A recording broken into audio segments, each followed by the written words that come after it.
One of the things that I want to understand a bit better, Walter, is I know a lot of people who are surrounded by people that are supposedly friends, and they have world-class experiences constantly. But deep down, they don't seem particularly enriched by them. And I don't want to sound judgmental because one can never know from the outside, but my appearance is that both these so-called friendships seem superficial and the experiences maybe seem too hedonic and not relationally rich. It's also clear that when you talk about these 44 people, that's not what it was about, right? It wasn't. I suspect that when you talked about the experiences you shared with them, it wasn't, when we went to Vegas that weekend and, gambled all this money away and, just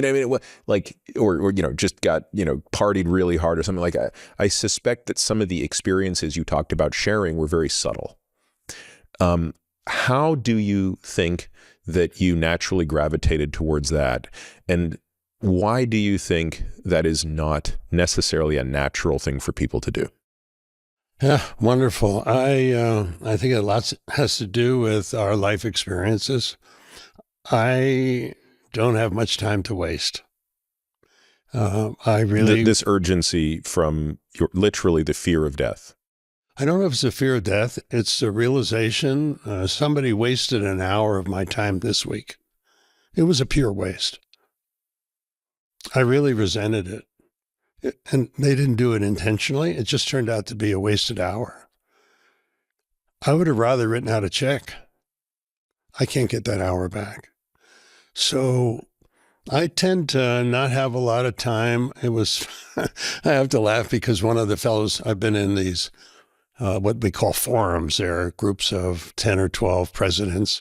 One I've been in for 37 years, one for 20 years, another one for 22 years. I've been to like 800 of these sessions. Well, they're all authentic. They're all about life. I've spent probably 4,000 hours talking about presidents' issues, as deep as you could be. So that's where I spend a fair amount of time. All my mentoring is about real life issues. It's not about entertainment. And friends that I hang with are typically ones where I can have meaningful conversations. So I really think it's how you normally relate in your life. I think it's getting to the point where people are more comfortable being open. I also find when people get older, they're getting a little bit more comfortable. I myself was very secretive in my 20s. I'm not secretive now. They're all lessons. So it's kind of interesting. In the group, in these men's groups, I would not be the smartest, for sure. I would not be the first one they would call to go have a beer with. I don't drink it, but they wouldn't ask me anyway. I'm not that kind of, you're not the bantering kind of person. But the moderator of the group said, Walter, I don't know if you know it, but this is the person who was on the journey. He said, of all the members of the group, you'd either be the first or second person that everyone would come to if they had an issue. Why do you think that is? Is that innate? Is that deliberate? Meaning, is that a skill you are cultivating? Is it simply part of your personality? I mean, let's be clear. I think it's interesting to me that the straw that broke the camel's back in your own mental breakdown was one born of empathy. I mean, it was that you couldn't stand to take this older man's job. And while I'm sure many people would be disheartened by that proposition, and even if someone just chose to say, well, I'm not going to go back to work, it impacted you in a way that was so much deeper. Mm. If someone's listening to this thinking, I would like to be a person that at a minimum my friends could come to when there's a problem. Not necessarily everyone would feel that way who knew me, but those who know me well. But it's not happening. I can't tell you the last time someone came to me because they have a problem. What do they need to do to cultivate that skill? And let me ask you a follow-up question in a moment, which is, Why should one want to have that? Well, first, the question is, how do you develop that skill? I think it's based on authenticity and empathy and compassion.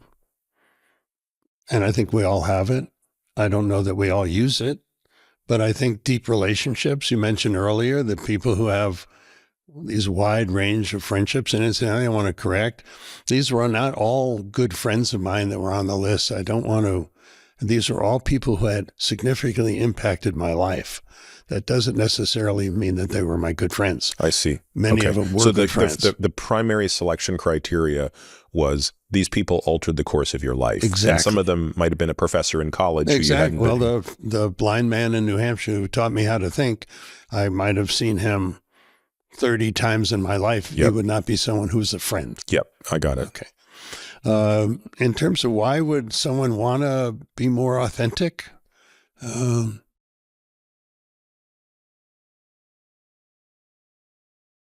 That's an individual choice. I think there's a natural aptitude to show and tell. And for me, authenticity transcends show and tell. I find it very rich.